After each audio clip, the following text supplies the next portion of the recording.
Good morning. It's now about 10 to 7 a.m. here in Beijing, and I'm already here at the broadcast center. You may wonder why I came so early. It's because we have this special live streaming series called COVID-19 Frontline, and the show for today starts at 9 a.m. So I need to arrive a couple of hours earlier to prepare. Well, for some of our viewers, you may already be very familiar with the COVID-19 Frontline, which is the online live show for medical experts from China around the world to share their expertise and experiences in fighting and containing COVID-19. And now we're only a few hours away from the start of the show. Let's get in and get ready.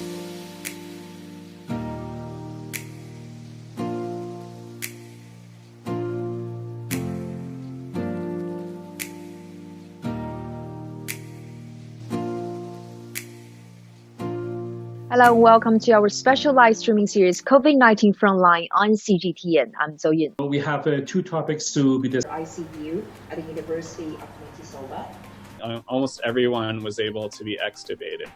I do not suggest the JAK inhibitor. This discussion, and the first one, we want to sort of get experience. Thank you to all the experts for your contribution and your time. And also thank you for our followers for your attention. And we'll have more to come in the following days. Thank you and goodbye.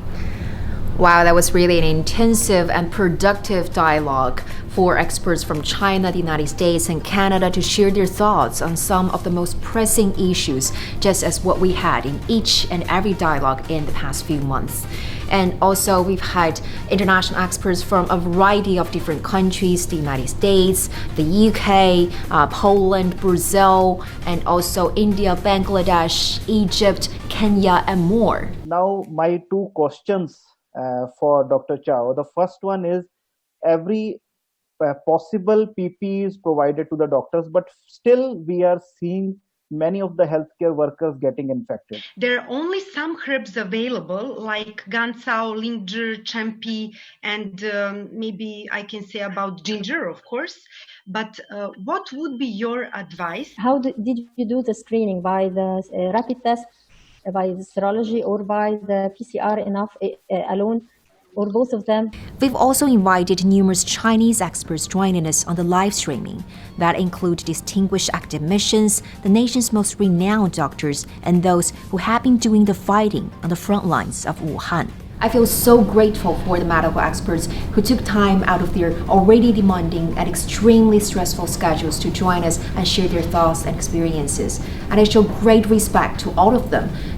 We have a lot of people, a lot of patients who are really critically ill and were on ventilation machines. And we say in COVID-19 patients, the patient condition may be deteriorate within 7 to 10 days. Not only for their exceptional medical skills, many of them speak very fluent English, but most importantly is their generosity, their kindness, and their strong faith in believing this global challenge needs a global solution, and this pandemic can only be curbed with working together with joint hands as well as international cooperation. Well, besides expert discussions, we also take questions from followers on social media platforms such as YouTube, Twitter, Facebook, and Sina Weibo. Is that true? Will we really be effective? I don't know whether this Chinese food function well or not, but my wife insists on I need to think about gingers and take some onions. I don't know. I don't know if it's reasonable or not, but okay.